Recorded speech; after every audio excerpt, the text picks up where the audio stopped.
Alhamdulillahirabbil alamin. Alhamdulillahirabbil alamin wa bihi nasta'inu ala umuri dunya waddin. Shalatu wassalamu ala asyrafil anbiya'i wal mursalin sayyidina Muhammadin wa ala alihi wa sahbihi ajmain. Rabbi shrah li sadri wa yassir li amri wa hlul 'uqdatam min lisani yafqahu qawli.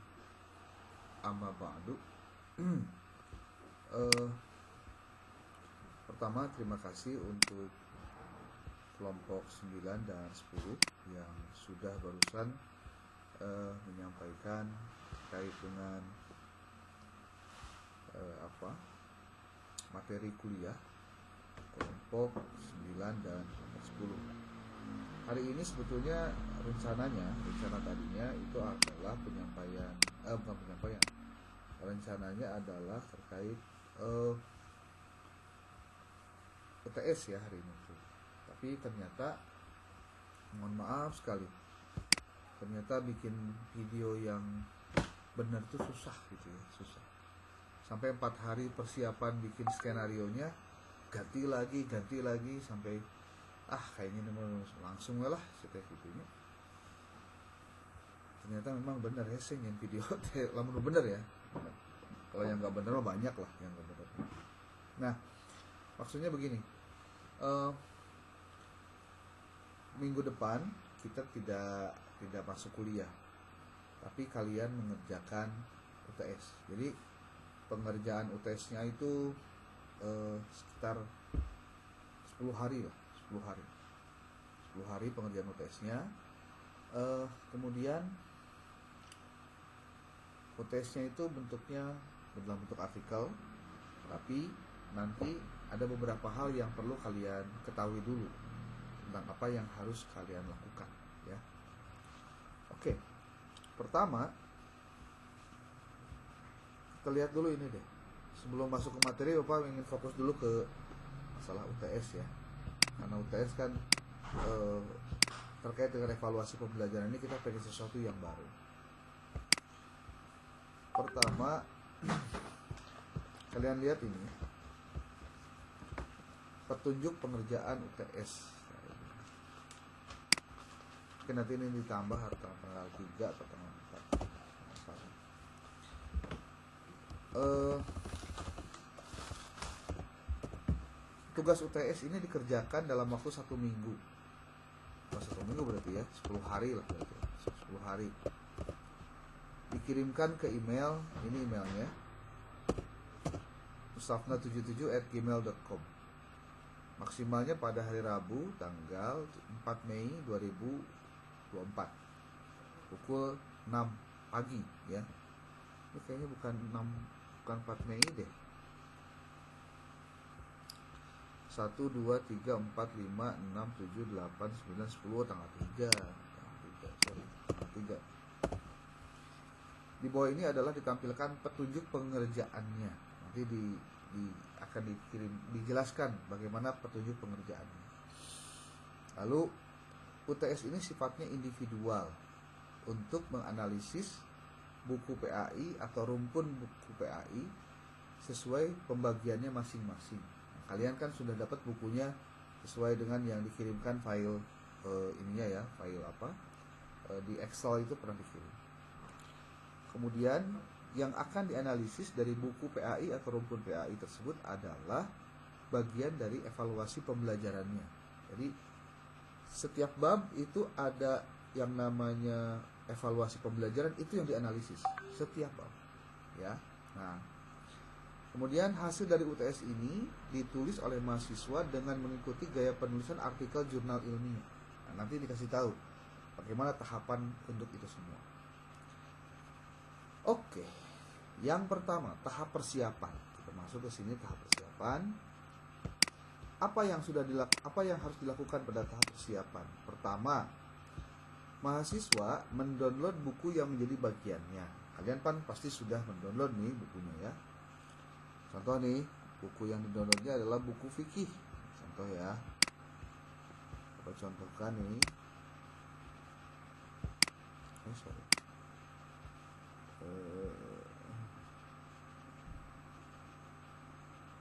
Ini yang kapan ini? sekarang ya. Oke, nih buku PAI-nya ini. Contoh dapat buku PAI kelas 7 untuk sanawiyah ya, sanawiyah. Nih sanawiyah. Fikih kelas 7 sanawiyah. Oke. Lalu apa yang harus kamu lakukan? Setelah mendownload buku yang dicari, tahap berikutnya adalah mahasiswa mencari, membaca dan mendownload artikel jurnal yang bisa dikutip untuk menambah referensi pada tulisannya. Bisa mencarinya di garuda.kemdikbud.go.id, di Google Scholar, atau pakai Publish or Perish, biasanya aplikasi ya, atau platform lainnya, silahkan bebas. Nah, sekalian Bapak dibantu, Bapak pun sudah mengirimkan sebuah link Google Drive terkait dengan artikel-artikel yang bisa dikutip oleh kalian nanti pada saat melakukan proses penulisan. Tuh. Kemudian yang ketiga, pastikan Anda menggunakan reference manager. Boleh Mendeley ataupun juga Zotero. Ya, boleh ya, boleh. Nah, lalu tahap kedua adalah baca buku yang sudah di-download dengan hati-hati. Oke. Apa kemudian lanjutannya setelah kamu baca bukunya? Langkah berikutnya adalah menuliskan identitas buku. Ini sebagai langkah awal ya. Kita belum melakukan risetnya. Pertama, nama penulisnya siapa, editor, nama penerbit, nama alamat penerbit, ISBN, jumlah halaman, kurikulum yang dipakainya apa. Dan itu kalian bisa dapatkan infonya dari awal buku ini. Tinggal di copy aja ini. Implementasi KM 183 tentang kurikulum PAI dan pada madrasah. Kan ini kurikulum yang dipakainya ini. Ini ISBN-nya. Tuh, ISBN juga sama.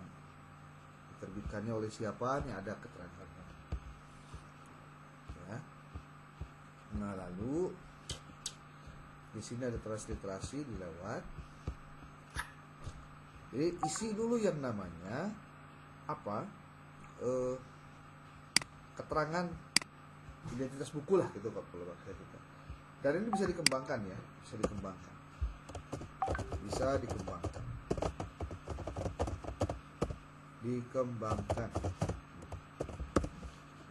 Kemudian tahap berikutnya yang ketiga adalah lalu menjelaskan tentang bab per bab. Apa yang Anda temukan dari buku itu.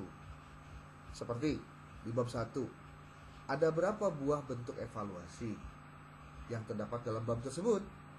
Apa saja? Nah, untuk lebih memudahkan, nah, Bapak diberi nih apa? Contoh tabel pengerjaannya. Nah, ini nih yang biasanya belum kejadian lah ya. Nih, lihat. Nih bagian yang di blok itu adalah kamu isi oleh temuan kamu sendiri. Nih, temuan terkait evaluasi pembelajaran di bab 1. Di bawah ini contoh yang dianalisis adalah buku fikih. Nah, tadi kan contohnya yang diambil buku fikih ya kelas 7. Tujuan 1. Memastikan bahwa setiap bab memiliki fokus pembelajaran yang jelas yang sesuai dengan kebutuhan pembaca. Komponen evaluasinya apa yang dikaji? Itu tujuan pembelajaran. Kriteria penilaiannya adalah keterjelasan dan spesifitas tujuan pembelajaran.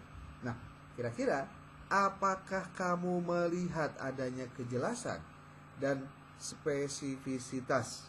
Maksudnya spesifisitas itu artinya kekhususan dari tujuan pembelajaran itu. Artinya coba dilihat dari mana dilihatnya, di sini berarti. Kita bicara bab 1 dulu ya. Bab 1 berarti. Bab 1 alat-alat bersuci. Ini peta kompetensinya, ini kompetensi dasarnya. Yang diharapkan itu adalah nih, indikator pembelajarannya adalah membuktikan air sebagai anugerah Allah berdasarkan tanda-tanda yang digambarkan dalam Al-Quran, menemukan tanda-tanda yang digambarkan dalam Al-Quran dan hadis tentang kebenaran Allah bla bla bla bla. Nah, terus ini bicara kompetensi berikutnya adalah Ini kesinambungan hubungan antara saat bersuci dengan kelangsungan hidup. Terus ini dibahas tuh. Nah, sampai dengan sini. Ini bab 1. Ya. Nah, lalu pada proses berikutnya kamu cek apakah alat evaluasi yang ditulis itu sesuai nggak dengan tujuan yang tadi. Alat evaluasinya mana sih? Nah, coba lihat. Ini kita mengkaji buku ya, membaca bukunya. Kalau ditanya, Pak, apa sih alasan? Nah, ini juga jadi pertanyaan. Apa alasan kita harus membahas buku-buku ini? Nanti kita bahas. Nih, ini mari kita menganalogikan. Ini aktivitas siswa. Ini juga sama. Ini mari kita renungkan. Ada evaluasinya. Ini bagian. Nah, ini rangkuman. Lalu ada uji kompetensi. Nah, ini. Coba lihat uji kompetensinya bentuknya apa. Oh, ada pilihan ganda. Berapa buah pilihan gandanya? Kita hitung. Ada 10. Oke, 10 pilihan ganda. Kemudian pertanyaan esai yang membutuhkan jawaban analisis itu ada 5. Oke. Kemudian juga ada alat evaluasi berupa untuk mengukur praktek. Ini 1 ya.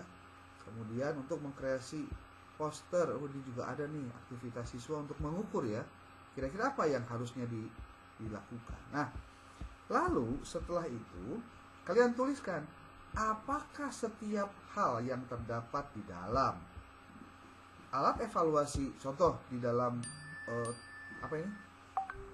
pilihan ganda ini sesuai nggak dengan ini tujuan pembelajaran. Kalau ditemukan ya tulis di sini. Tulis di sini. Apa temuan kalian tentang itu dengan masalah? Tulis di sini.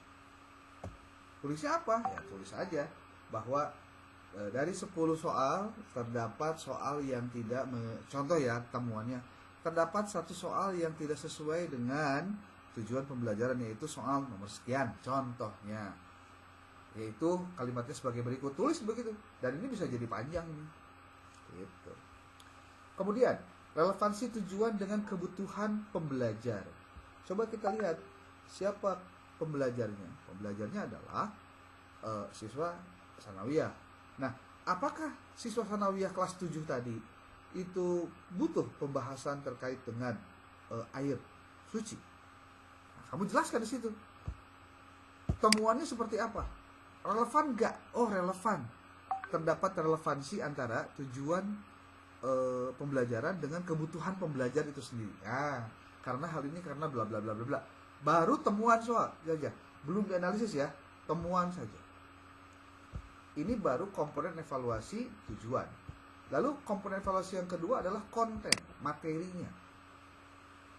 Tujuannya adalah untuk menilai integritas dan efektivitas materi pembelajaran dalam menyampaikan konsep fikih. Nah, ini yang namanya konsep fikih, karena kita mata pelajarnya fikih berarti ditulisnya konsep fikih. Nanti kalau akidah halal, tulis akidah halal. Kalau konsep mata pelajarannya PAI, tulis PAI ya gitu. Nah, apa yang kemudian kamu telaah di dalam buku tersebut? Coba lihat bagaimana akurasi dan relevansi materi fikih yang diajarkan itu, apakah memiliki integritas dan efektivitas dalam menyampaikan konsepnya. Kamu tinggal tuliskan saja apa temuan kamu di situ. Di sini nih tulis. Contoh, materinya tidak akurat karena pada ini tidak relevan karena materi yang diajarkan, contohnya nih ya, contohnya tidak sesuai dengan tujuan pembelajaran. Tulis di situ karena kita lagi ngebahas bab 1. Di bab 1. Kemudian cara penyajian yang mendukung, ada pemahaman yang mendalam. Apakah cara penyajian yang dilakukan oleh si penulis terhadap bab 1 bagian tentang air suci tadi itu ya, apakah itu mendukung pemahaman yang mendalam dari siswa? Tulis di situ. Jadi bicara evaluasi pembelajaran itu tidak serta-merta bicara soalnya, itu masalahnya. Bahwa soal itu lahir itu karena ada kurikulum, dari kurikulum ada materi, materi juga ada tujuan pembelajaran, dari tujuan pembelajaran juga nanti ada dibahas lagi ada keterukuran indikator yang harus terukur. Jadi bukan hanya soal gitu. Tiga, yaitu metodologi pembelajaran. Ketika bicara metodologi pembelajaran, apa tujuan kita menelaah bab ini, bagian ini? Untuk mengukur seberapa baik metode yang disarankan mendukung proses belajaran yang efektif. Jadi ternyata, nih teman-teman ya, tidak bisa kita hanya melihat sebuah soal itu baik atau tidak kalau kita tidak lihat dia ngajarnya metodenya benar apa enggak gitu. Jadi kalau metodologi pembelajarannya ya biasa-biasa saja, kemudian dikasih soal yang biasa saja, ya hasilnya juga biasa gitu ya. Nah, coba dilihat nih bagian yang ini nih, efektivitas metode pengajaran yang disarankan. Yang disarankan di dalam buku apa? Apakah itu efektif atau tidak untuk mengukur metode yang disarankan itu untuk mencapai tujuan pembelajaran? Tulis di sini hasilnya. Per bab, ingat ya. Kesesuaian metode dengan materi dan tingkat pemahaman pembaca. Oke, tingkat pemahaman pembaca yang ada di dalam sanawiyah ini ada siswanya ada sampai kelas 7. Berarti apakah metode dengan materi itu relevan atau punya kesesuaian? Menurut kamu bagaimana? Tulis di situ. Menilai apakah aktivitas praktik mendukung penilaian dan penguatan pembelajaran. Ini ada aktivitasnya ya. Ini ada aktivitasnya. Ketersediaan dan relevansi aktivitas atau latihan. Kemudian kemampuan aktivitas dalam untuk mengukur pemahaman pembelajar. Nah ini kalau misalkan ada aktivitasnya dipersilahkan. Tapi ini langsung saja ditulis kira-kira menurut kalian apakah kemampuan aktivitas untuk mengukur pemahaman siswa itu sudah sesuai dengan capaian target yang ingin didapatkan dari pembelajaran ini. Lalu yang kelima, komponen evaluasinya adalah evaluasi dan penilaian. Oke. Lalu tujuannya apa sih? Untuk memastikan bahwa evaluasi mampu mengukur secara akurat pencapaian tujuan pembelajaran. Ingat ya, yang namanya alat evaluasi itu dibuat dalam rangka mencapai tujuan pembelajaran. Jadi kalau ternyata antara tujuan pembelajaran, materi pembelajaran dengan alat evaluasinya tidak nyambung, screening itu tidak benar. Gitu. Yang pertama yang harus disediakan adalah apakah terdapat ketersediaan alat evaluasi yang relevan. Di mana? Ya di sekolahnya ataupun di mananya, terserah. Kira-kira kalau sekolah itu harus membutuhkan laptop, harus membutuhkan infocus, kira-kira memberatkan atau tidak? Jelaskan di situ. Kesesuaian alat evaluasi dengan tujuan pembelajaran. Nah, apakah alat evaluasi yang disiapkan itu sesuai dengan tujuan pembelajaran? Tulis oleh kalian temuannya. Pak, ini kan posisinya seperti kita lagi ada di lapangan. Gimana Pak? Enggak juga.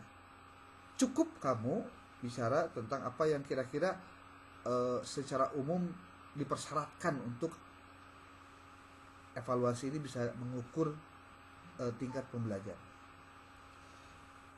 Yang keenam, memperkaya materi dan materi pembelajaran dan mendukung pembelajaran mandiri. Dan ini terkait sumber belajar tambahan.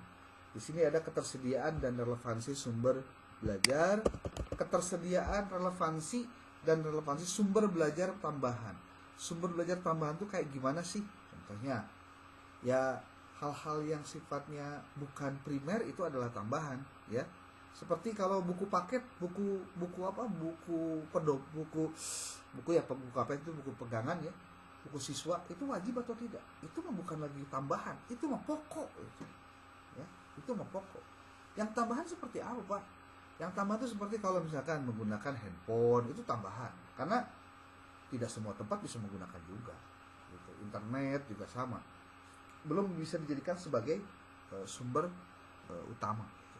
Ya, maka tuliskan di sini temuannya apa.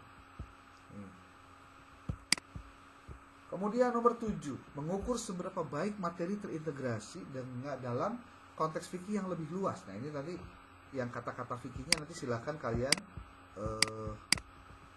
perbaiki ya. Integrasi dengan prinsip fikih lainnya. Nah ini integrasinya seperti apa? Ini juga perlu untuk dipertanyakan. Perlu kalian ketahui untuk kalian temukan jawabannya dalam buku tersebut.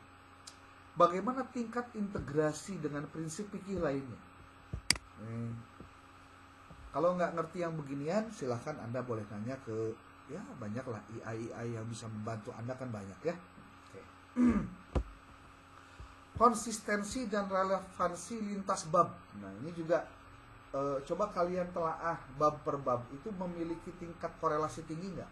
Kira-kira nih kalau udah ngomongin air itu ngomongin sholat nggak sih? Gitu. Ngomongin wudhu nggak sih? Oh ternyata nyambung loh dengan materi yang lain. Berarti ada kesesuaian. Itu. Nomor 8 nih. Nomor 8. Menilai keterlibatan dan kesempatan untuk merefleksi dan membantu dalam pemahaman dan perbaikan pembelajaran. Feedback dan refleksi. Kesempatan untuk feedback dan refleksi.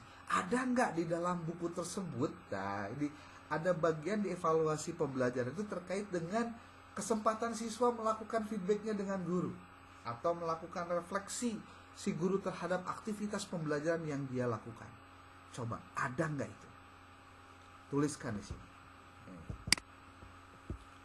Lalu, nomor selanjutnya, bagian feedback dan refleksi, integrasi proses refleksi dalam pembelajaran.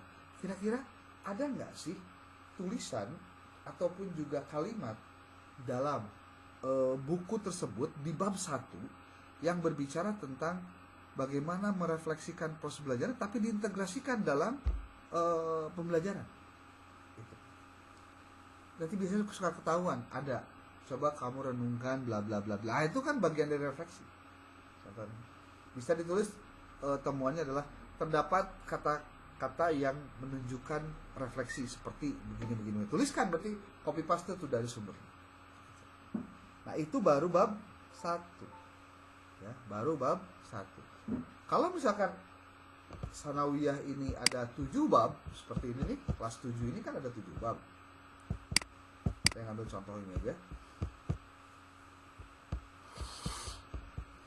Nih, alat-alat bersuci dari najis dan hadas, nyambung nggak sih itu?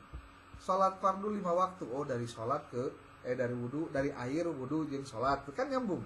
Terus ada sholat berjamaah, lalu ada berzikir dan berdoa setelah sholat, sholat Jumat, sholat fardu dan sholat jamaah qashar, sholat fardu dalam kondisi tertentu, sholat sunnah muakkad dan ghair muakkad di bab 9 nih. Kemudian semuanya ada bab 9 bab. Ini kalau melihat dari susunan babnya, dari tiap bab di bab 7 ini ada korelasi ya, ada hubungan. Jadi bicara air, bicara apa ujungnya. Gitu. Nah, berarti kamu bikin tuh ini 9 bab. Temuan-temuannya aja. Sorry. Ini. Lanjutkan untuk bab-bab berikutnya. Jadi maksudnya begini. Sebelum bikin artikel jurnal, kalian harus siapkan dulu 9 bab, 9 tabel. Bukan 9 tabel ya. Tabel-tabel begini sesuai dengan jumlah bab dari tiap bukunya. Untuk kamu isi dulu. Jadi nyiar artikel mah gampang sebetulnya. Yang paling harus dilakukan pertama itu adalah bagaimana kamu mengisi dulu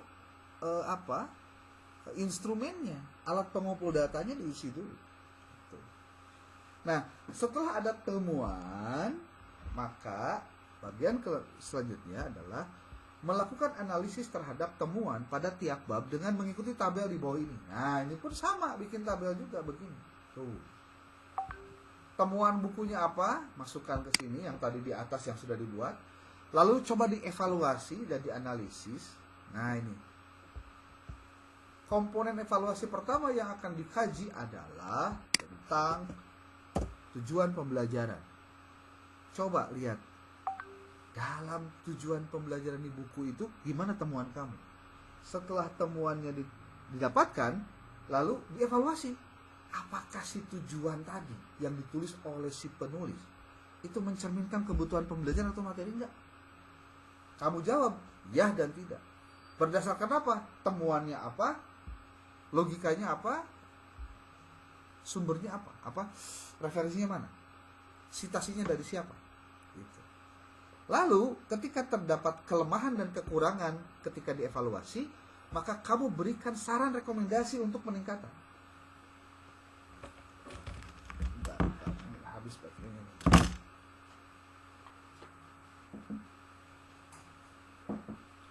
Jadi yang disebut dengan memberikan analisis itu adalah ketika kamu mendapati temuan, kemudian dievaluasi dari berbagai macam referensi. Dengan berbagai macam referensi.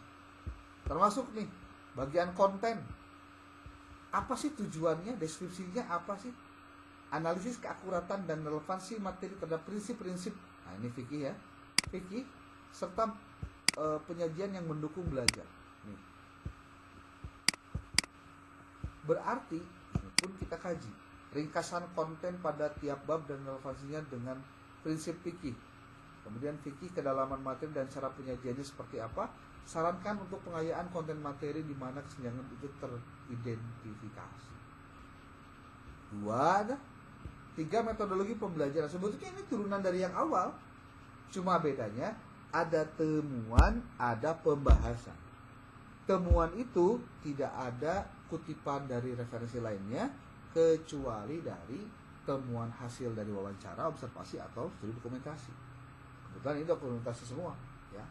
Oke. Lanjut. Lalu yang keempat adalah aktivitas dan latihan. Bagaimana yang tadi dimasukkan ke sini temuannya nih, temuannya. Lalu apakah mendukung tujuan pembelajaran? Kamu coba analisis. Kalau perlu kamu kutip dari buku apa yang ini menunjukkan bahwa memang menurutnya ini adalah sudah mendukung pembelajaran. Kemudian komponen kelima, evaluasi dan penilaian. Menilai ketersediaan dan relevansi alat evaluasi untuk mengukur pencapaian tujuan pembelajaran. Contoh alat evaluasi yang disediakan dalam buku apa saja? Ada berapa buah? Dan apakah itu? Nah, ini dianalisis. Apakah alat evaluasi itu mencukupi dan relevan? Cukup nggak sih dengan 10 pertanyaan esai? 10 pertanyaan tanya jawab, 5 persoalan esai. Cukup atau enggak? Alasannya apa? Tulis di situ. Kemudian saran perbaikannya adalah mengembangkan alat evaluasi tambahan yang lebih komprehensif. Kamu tunjukkan cara apa? Contoh, apakah menggunakan rubrik atau kamu menggunakan yang tidak ada tuh apa? Ditulis di situ. Ya. Di bagian sini nih. Lalu, nah ini semuanya ada 8 nih. Komponen evaluasi, sumber belajar tambahan. Definisi komponennya, evaluasi ketersediaan dan relevansinya sumber belajar tambahan. Temuan dari bukunya apa? Daftar sumber belajar tambahan yang direkomendasikan oleh buku. Kira-kira ada nggak buku-buku yang disarankan oleh si penerbit, penulis buku itu, yang menunjukkan bahwa keharusan dia untuk membaca buku A, buku B, buku C untuk pendalaman di bab 1 itu. Kalau itu di bab 2 ada, ternyata boleh. Berarti boleh jadi di bab 1 nggak ada, di bab 2-nya ada, di bab 3 aja nggak ada, bab 4-nya ada. Biasanya suka begitu, ya. Kemudian setelah kamu temukan daftar sumber belajarnya, pastikan kamu evaluasi juga. Apakah sumber belajar ini mudah diakses dan relevan atau tidak? Mudah diakses itu dari mana dapatnya? Contoh, ini ada di perpustakaan, itu mudah diakses. Ketika di perpustakaan nggak ada, belum tentu juga di buku ada, berarti itu susah diakses. Sehingga ketika evaluasi bicara tentang sumber-sumber ini apakah mudah diakses ataupun relevan, maka kamu berikan bagaimana rekomendasi untuk peningkatannya dengan menyarankan sumber belajar tambahan yang dapat mendukung pembelajaran. Coba kamu pikirkan, cari referensi dari berbagai sumber. Kira-kira ketika kejadiannya di bab 1 bicara tentang air, ya, air suci dan mensucikan, itu bagaimana sumber belajar lainnya itu bisa didapatkan? Buku-buku tambahan lainnya bisa atau tidak? Gitu. Next. Nomor 7, integrasi dengan prinsip fikih lainnya. Berarti ini diganti nanti prinsip fikih diganti dengan prinsip akidah akhlak, SKI ataupun juga yang lainnya. Apa yang dianalisis? Analisis bagaimana setiap bab itu berhubungan dengan prinsip fikih lainnya. Nah, itu tadi. Ulasan tentang keterkaitan antar bab dalam konteks fikih yang seluas-luasnya. Ini pindahkan dari yang temuan tadi ke sini. Dan setelah itu evaluasi konsistensi dan integrasi antar bab. Coba dievaluasi apakah memang ini tuh teruji atau tidak nih. Nah, gitu. Kemudian yang selanjutnya menyarankan peningkatan integrasi untuk peningkatan konsistensi materi. Coba kamu cek apakah dari materi terkait dengan fikih tadi, yang pertama tentang bersuci, itu ada kendala atau tidak untuk melakukan integrasi dalam konsistensi materi. Artinya kamu mengkritisi, apakah setiap bab yang terdapat di dalam buku ini memiliki hubungan yang erat untuk konsistensi materi. Jadi nggak bahas yang lain, sudah aja sesuai dengan tema-tema itu. Itu saran peningkatan, rekomendasi ya. Terakhir, feedback dan refleksi. Metode feedback atau refleksi yang dijelaskan atau diterapkan dalam buku, ada atau tidaknya. Menilai kesempatan untuk feedback dan refleksi yang disediakan oleh buku. Dalam rangka apa ini semua? Untuk memastikan siswa diberikan haknya untuk melakukan eksplorasi terhadap apa yang dia temukan. Nah, itu penting tuh, feedback ya. Kemudian, apakah proses ini efektif dalam mendukung pembelajaran? Nah, kamu kritisi juga. Terakhir, memperkenalkan mekanisme refleksi yang lebih sistematis dan teratur. Kalau kamu punya konsep yang setelah kamu baca dari berbagai referensi, ternyata ini baik dan sudah ada best practice dari artikel jurnal terkait dengan hal tersebut, maka kamu sarankan itu dan tulis di dalam kolom ini. Jadi yang di blog ini adalah yang diisi oleh mahasiswa, sementara dilanjutkan untuk semua bab. Ini kan baru bab 1 saja contohnya. Oke, sebelum dilanjut dulu nih ya. Jika diperlukan, karena sangat krusial, saat Anda menuliskan artikel nanti ya, bagian yang terdapat di dalam buku PAI atau rumus tersebut boleh dituliskan contoh soalnya. Itu lain lagi Pak, boleh. Itu apa sih sebutnya? Tabel-tabel itu adalah tabel-tabel yang baru bercerita satu bab, itu satu. Yang kedua, tabel-tabel itu fungsinya sebagai alat pengumpul data ketika kamu menelaah buku tersebut. Setiap bab dicek, pesikeun karena kolom ieu. Beres di kolom 2, masuk ke kolom 3, cari lagi di bab 3 apa yang terus begitu. Kamu hanya bolak-balik ngebahas tentang buku itu. Ya. Karena nanti UASnya pun sama. Nah, persiapan juga UAS dari sekarang. Kalau UAS nanti bicaranya tentang bagaimana kamu menganalisis setiap evaluasi yang terdapat di dalam buku terkait dengan apakah soal-soal ini mengandung hotkah atau lotkah atau modkah. Jadi kamu nanti bisa tahu. Kalau ditanya, Pak, emang apa sih tujuan kita kok jadi mengkaji buku itu gitu? Emang buku itu penting untuk dikaji, Pak? Contoh. Saya sampaikan begini. Ini tolong jadikan ini sebagai bahan dalam pendahuluan kalian. Pertama, bahwa yang namanya buku paket itu atau buku teks utama itu adalah buku yang wajib disediakan pemerintah sebagai layanan pendidikan kepada masyarakat. Ingat ya, buku teks itu ada dua. Buku teks utama, ada buku teks pendamping. Buku teks utama itu dibuat oleh pemerintah. Sementara buku teks pendamping itu dibuat oleh para penerbit. Penerbit. Kemudian, ketika berbicara tentang, Pak, kalau LKS gimana? LKS itu sebetulnya tidak masuk pada kategori buku teks, ya, karena dia mah buku latihan sebetulnya, buku latihan. Nah, ketika berbicara, kok tadi bukunya kebetulan dikeluarkan oleh KSKK, ya, karena kita bicara PAI dan rumpun PAI, maka nanti ujung-ujungnya pasti akan ke Pendis juga karena dia yang leading sektor untuk menyusun buku, ya.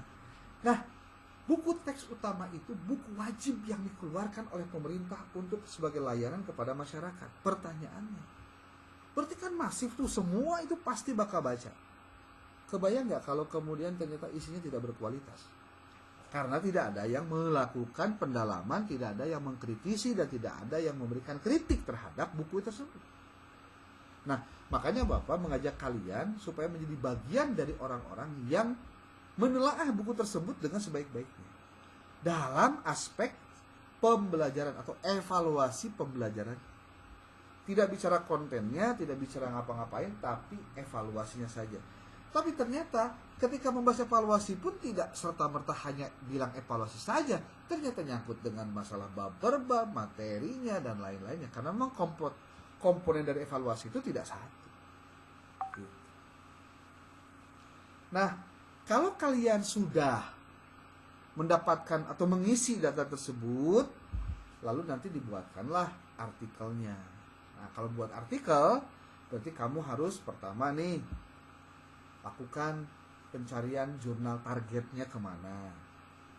Jurnal target itu jurnal yang mau kita kirimkan naskahnya.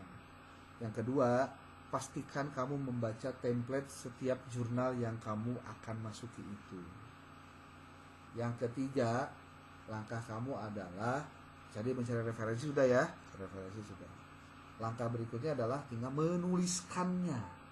Nah, sekarang pertanyaannya, Pak, menuliskannya gimana? Nah, nanti Bapak akan kirimkan link-link yang terkait dengan penulisan karya ilmiah. Gitu. Tapi sekali lagi, penulisan karangan ilmiah, walaupun berbeda jurnal, gaya selingkungnya pasti berbeda karena setiap jurnal itu memiliki ciri khas yang berbeda-beda. Ada yang mau ditanyakan sebelum lanjut? Nanti file yang terkait kolom-kolom tadi Bapak dikirim, tenang aja ya. Silakan.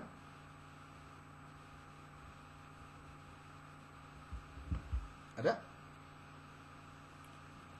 Kalau tidak nanti izin bertanya. Oke, silakan. Sebelumnya kan tadi setelah Bapak jelaskan kalau ada step-stepnya, salah satunya tadi ngisi tabel yang sudah Bapak siapkan, lalu Ya. nanti produknya artikel kan Pak. Ya. Nah nanti dalam penyusunan artikel itu tentu tabel itu mentah dipindahkan ke artikel atau nanti jadi apa ya Pak, dinarasikan misal analisis bab pertama di buku sekian gitu apa gimana Pak? Kalau sudah masuk ke dalam artikel itu narasi, ya, narasinya, narasi temuannya apa. Tetapi narasi itu nggak bakalan ada kalau tabel itu tidak diisi. Makanya nanti pengiriman tugasnya ke Bapak itu juga dengan tabel narasinya, gitu maksudnya. Jadi kalau dalam artikel jurnal sudah ibarat makan sudah tersaji gitu, repotnya di dapur mah nggak usah dibawa ke meja makan gitu maksudnya, ya. Oke, cukup. Sekarang mah tugas kamu lakukan aja penelaahan terhadap buku itu, telah, ya. Baik Bapak, terima kasih. Oke. Ada lagi yang mau ditanyakan? Atau kalau nanti ada pertanyaan di grup silakan, ya, jangan sungkan bertanya di grup. Kalau ada yang mau bertanya silakan.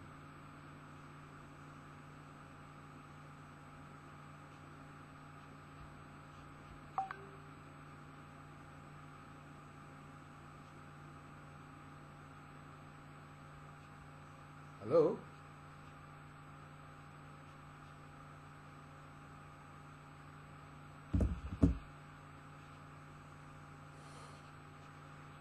Ya, kalau sudah berarti kalau tidak ada berarti sudah, kita cukupkan dulu sekian.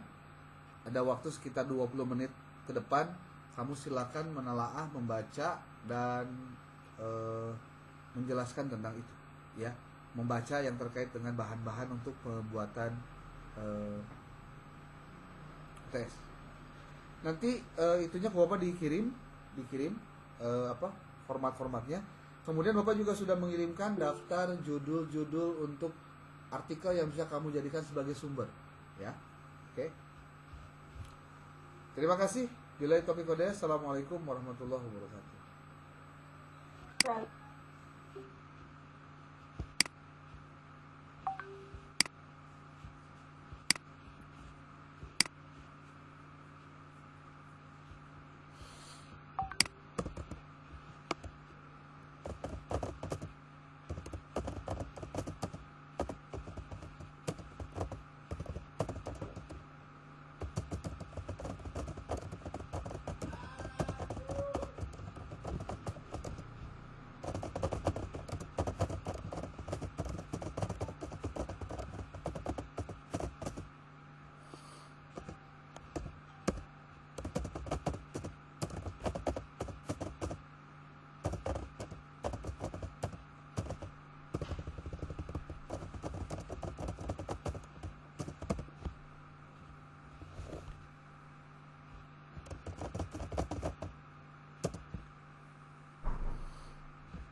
Aduh,